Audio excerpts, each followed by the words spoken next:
Halo Sobat Spoiler, bagaimana kabarnya? Tentunya Millers doakan baik-baik saja. Jumpa lagi di channel Sektor Spoiler. Pada video kali ini, Millers akan bahas kelanjutan cerita dari Donghua series Battle Through the Heaven, episode 166.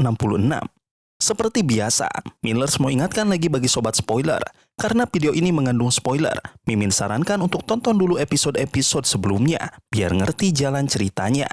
Tapi buat Sobat Spoiler yang gak sabar dan udah siap dengerin kelanjutan ceritanya, langsung saja kita gas ke ceritanya. Di episode sebelumnya, setelah melintasi hutan lebat, pandangan Xiaoyan terbuka pada alun-alun kuno raksasa di tengah hutan. Tempat itu dikenal sebagai panggung wilayah kuno, arena ribuan pertempuran besar di masa lalu. Tekanan aura yang tersisa membuat binatang buas enggan mendekat. Di sana, ratusan kelompok sudah berkumpul, masing-masing membawa jejak pertarungan berdarah melawan binatang buas. Xiaoyan memimpin rombongannya masuk, disorot banyak mata karena kehadiran Cailin, Yunyun, Xiao Yixian, dan sekte bunga yang mempesona. Semakin mendekat ke pusat alun-alun, aura para ahli terasa semakin menekan. Di atas panggung batu besar, para tokoh kuat berdiri penuh wibawa. Namun suasana cepat berubah tegang ketika hawa dingin menekan dari arah Feng Qing'er. Sorot tajamnya langsung memancing perhatian seluruh alun-alun. Pandangan pun beralih pada dua sosok muda yang kini menjadi pusat perhatian. Bisikan mengisi udara, sementara kelompok Gu mulai menilai situasi dengan pandangan tajam. Ketegangan memuncak ketika Feng Qing'er melancarkan serangan. Pilar cahaya warna-warni melesat ke arah Xiaoyan. Namun api surgawi dari tangannya menghancurkan serangan itu. Dari tubuh Feng Qing'er muncul aura kuno, seolah jiwa Ponix ikut bangkit. Rahasia kelam pun terungkap. Suku Ponix Iblis Langit telah menggunakan kerangka Ponix kuno, mengorbankan banyak jiwa muda. Hanya Feng Qing'er dan satu lainnya yang selamat. Dan luka batin itu membakar kebencian dalam dirinya. Serangan demi serangan ia lancarkan, memanggil ilusi Ponix raksasa di langit. Namun api surgawi Xiaoyan tetap tak tergoyahkan. Dengan tenang ia mendekat, hingga satu tamparan keras membuat Feng Qing'er terhempas jauh. Wajahnya merah, harga dirinya hancur di depan semua orang. Kemarahan kelompok Ponix Iblis Langit hampir meledak. Namun pemimpin mereka menahan, membawa Feng Qing'er pergi sambil menatap Xiaoyan penuh ancaman. Xiaoyan tetap berdiri tegak, dingin dan tidak gentar. Suasana di alun-alun kembali terfokus pada tujuan utama, pohon kuno Bodhisattva di utara, yang dijaga oleh lautan binatang buas. Selama ini, tidak ada yang berhasil menembusnya. Kun Yu dari Aula Jiwa tampil sebagai pemimpin aliansi besar. Wajahnya ramah namun auranya berbahaya. Ia mengajak semua pihak bekerja sama membentuk formasi. Kun Yu memimpin di garis depan, membuka jalan dengan kekuatan Douqi yang dahsyat. Gelombang binatang buas menyambut mereka. Raungan mengguncang langit, darah memenuhi udara. Pertempuran berlangsung brutal, setiap langkah ke depan dibayar dengan nyawa. Banyak yang gugur, hanya sedikit yang tetap bertahan. Dalam kekacauan itu, Xiaoyan menyadari taktik Kun Yu, bergerak lebih cepat, meninggalkan korban untuk membuka jalan. Di episode selanjutnya, gelombang binatang akhirnya datang menghantam. Ribuan makhluk buas memenuhi dataran luas, menimbulkan tekanan yang seakan bisa meremukkan hati siapapun yang melihatnya. Dari barisan depan, Kun Yu dengan wajah penuh keyakinan memimpin para pengikutnya. Kelompok berjubah hitam yang mengikutinya segera membentuk formasi panah, menembus langit seperti tombak raksasa yang hendak menancap di jantung gelombang binatang. Xiaoyan dan kelompoknya memilih bertahan di bagian tengah, bukan di garis depan. Posisi itu memang lebih aman, tetapi tetap berbahaya karena gelombang binatang datang dari segala arah. Dari kejauhan, formasi besar itu tampak menakutkan, seolah sebuah pasukan raksasa yang melawan arus banjir darah. Begitu jarak terpangkas, seruan angin kencang menggema, disusul tabrakan dahsyat antara manusia dan binatang buas. Dalam sekejap, ratusan makhluk pertama hancur lebur. Tubuh mereka meledak menjadi kabut darah yang menodai langit. Awalnya, pergerakan formasi itu tampak mudah. Binatang di bagian luar tidaklah terlalu kuat, sehingga gelombang demi gelombang bisa dipatahkan. Namun, semakin jauh mereka masuk, tekanan mulai meningkat tajam. Binatang buas tingkat tinggi muncul satu persatu. Aura ganas mereka membuat udara terasa berat. Darah, raungan, dan ledakan Douqi memenuhi langit, menenggelamkan suara manusia. Xiaoyan dan Sun Er mulai merasakan perbedaan. Pertarungan sejati baru saja dimulai. Semakin dalam mereka bergerak, barisan manusia mulai terpecah. Beberapa ahli kehabisan Douqi dan terpaksa menjadi korban. Tubuh-tubuh mereka tercabik tanpa ampun, digantikan barisan berikutnya yang didorong maju. Darah segar terus menyuburkan tanah, tetapi alih-alih melemah, binatang-binatang itu semakin gila, menyerang tanpa peduli pada kematian. Situasi berubah menjadi siklus kejam. Mereka yang lelah jatuh, digantikan orang lain, lalu hancur lagi. Perlahan-lahan, pasukan besar itu menyusut. Di tengah kekacauan, Hunyu dan kelompok Aula Jiwa yang tadinya memimpin, tiba-tiba menghilang dari garis depan. Mereka melompat melewati kerumunan, meninggalkan yang lain untuk dimangsa binatang buas. Orang-orang yang tersisa terjebak dalam lingkaran maut, tidak mampu mundur, hanya bisa maju dengan putus asa. Jeritan sengsara memenuhi udara, sementara kelompok Xiaoyan tetap bertahan dengan hati-hati, menjaga agar tidak terbawa arus manusia yang kehilangan akal sehat.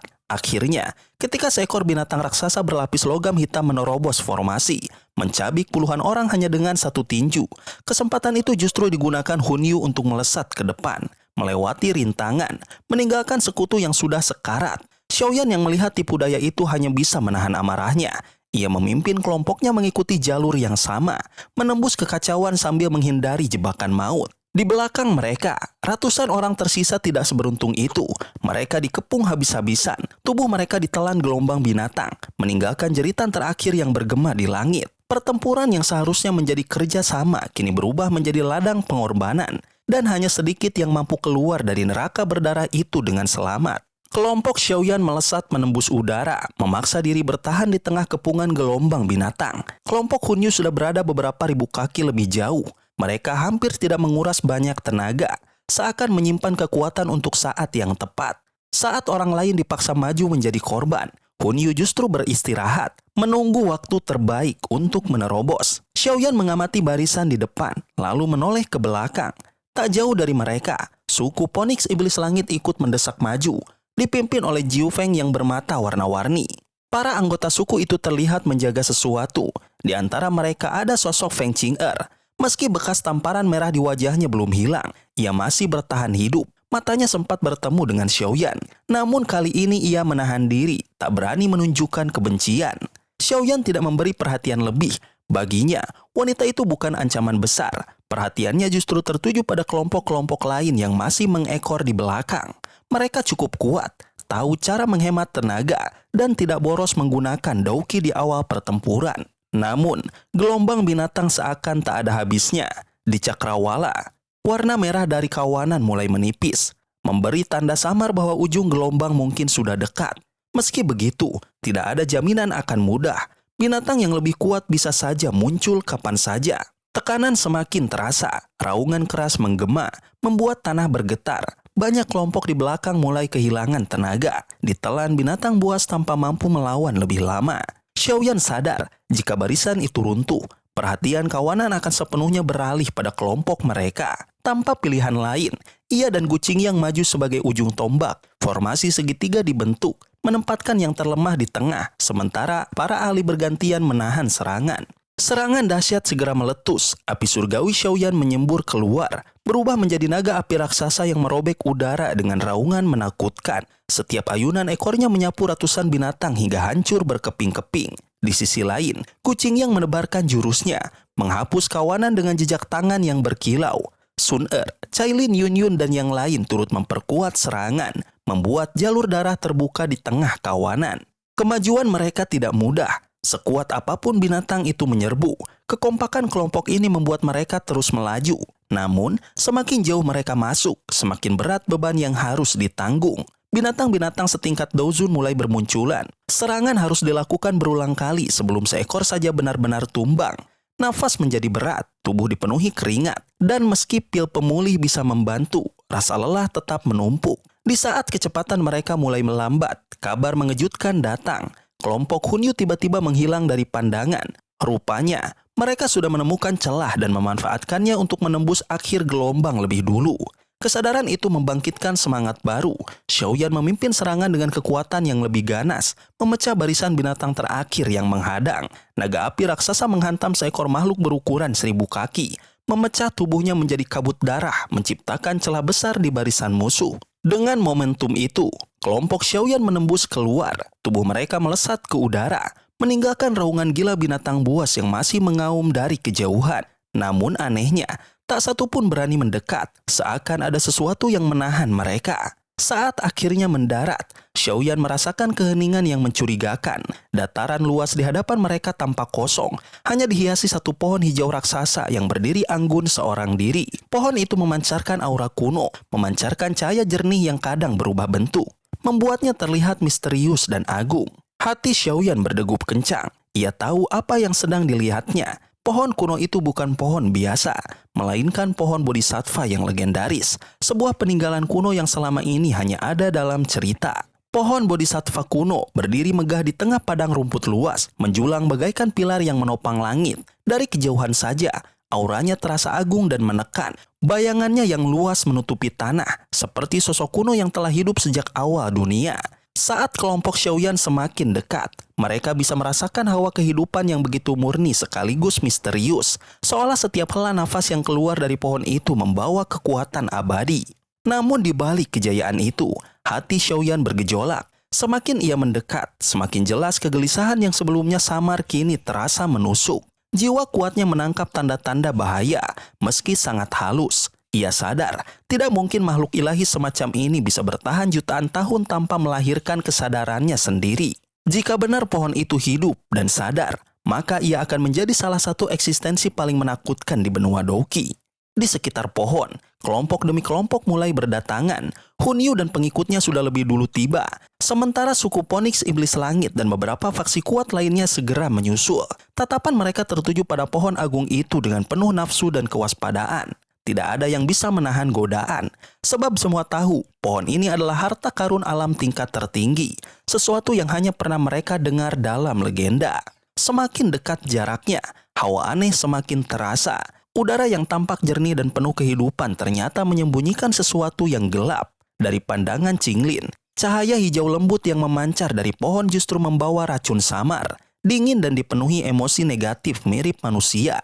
Seperti rasa dendam, amarah, dan kesedihan. Bisikan tak kasat mata seolah bergaung di udara, membuat bulu kuduk siapapun berdiri. Tepat di jantung pohon, terlihat gugusan cahaya raksasa sebesar rumah. Itu berdenyut pelan seperti jantung makhluk hidup, memancarkan gelombang energi murni yang membuat semua mata terbelalak. Mereka sadar, itu adalah hati bodhisattva, inti kehidupan pohon kuno tersebut. Seketika, jantung para pengamat pun ikut berdegup kencang, antara kagum, takut, dan penuh keinginan. Namun keheningan itu pecah dalam sekejap. Pohon yang tadinya tenang mendadak bergetar hebat. Cabang-cabang raksasa bergerak, berderak keras, lalu perlahan menurun hingga menyentuh tanah. Dari sela-sela cabang itu, 5 sosok perlahan muncul. Tubuh mereka tinggi, wajah tanpa ekspresi, dan setiap langkah yang mereka ambil mengguncang ruang di sekitarnya. Aura menekan langsung menyelimuti dataran luas itu. Udara menjadi berat, langit seakan merendah, dan bumi bergetar di bawah pijakan mereka. Saat tekanan itu semakin nyata, semua orang di tempat itu merasakan ketakutan. 5 sosok tersebut bukanlah manusia biasa. Mereka adalah makhluk dengan kekuatan puncak, 5 banseng yang lahir dari pohon kuno itu sendiri. Dan kini, mereka berdiri sebagai penjaga hidup pohon bodhisattva kuno, siap menyingkirkan siapapun yang berani mendekat. Mereka bukanlah manusia hidup, melainkan boneka. 5 banseng yang telah kehilangan jiwa mereka, kini hanya menjadi alat yang dikendalikan pohon kuno tersebut. Pemandangan itu membuat hati setiap orang berguncang. Banseng adalah puncak kekuatan yang hanya bisa dihitung dengan jari di benua Douqi. Namun di sini, makhluk sekuat itu diubah menjadi boneka tak berjiwa. Bahkan Hunyu kehilangan ketenangannya ketika mengenali salah satunya sebagai leluhur klan Hun yang dahulu hilang bersama pohon ini. Rasa ngeri menyebar, tetapi godaan hati bodhisattva yang berkilau di tengah batang raksasa tetap terlalu besar untuk diabaikan. Kesempatan diam-diam tercipta di antara kelompok yang hadir. Xiaoyan, Sun Er, Gu Qingyang, serta sekutu mereka mengambil posisi melawan satu boneka. Hunyu dan klan Hun menghadapi boneka lainnya. Sementara Jiu Feng dan suku Phoenix Iblis Langit menahan satu lagi. 4 kelompok lain dari faksi besar dataran tengah dipaksa untuk bekerja sama melawan sisanya. Mereka tahu, jika tidak bersatu, tidak ada yang akan selamat. Suara ledakan Douqi mengguncang padang rumput luas itu. Pilar-pilar energi menyembur dari tanah, menabrak boneka yang telah berdiri kokoh. Serangan yang cukup untuk menghancurkan Daozun puncak hanya membuat tubuh kaku itu bergetar sedikit. Tekanan mereka seperti gunung, membuat para ahli Daozun terlempar ke belakang dengan batuk darah. Namun, para pejuang tidak berhenti. Xiaoyan memimpin serangan. Tubuhnya diselimuti badan kaca King Kong yang berkilau keemasan. Tinju besarnya menghantam kepala boneka dengan kekuatan dahsyat, menorehkan retakan kasar di permukaan keringnya. Sobat spoiler, itulah spoiler dari Donghua series Battle Through the Heaven, episode 166. Tentunya spoiler ini tidak akan sama persis dengan episode sesungguhnya. Maka dari itu, jika ada kesalahan dalam kata ataupun istilah, serta kekurangan atau kelebihan durasi, harap dimaklumi. Dan jangan lupa untuk mendukung channel ini terus berkembang dengan cara like, share, dan subscribe. Supaya kalian gak ketinggalan update terbaru dari channel ini. Terima kasih banyak sudah menonton video ini sampai akhir, Sobat Spoiler. Kritik dan saran positifnya silahkan di komentar. Sampai ketemu lagi di video berikutnya. Tetap semangat dan sampai jumpa.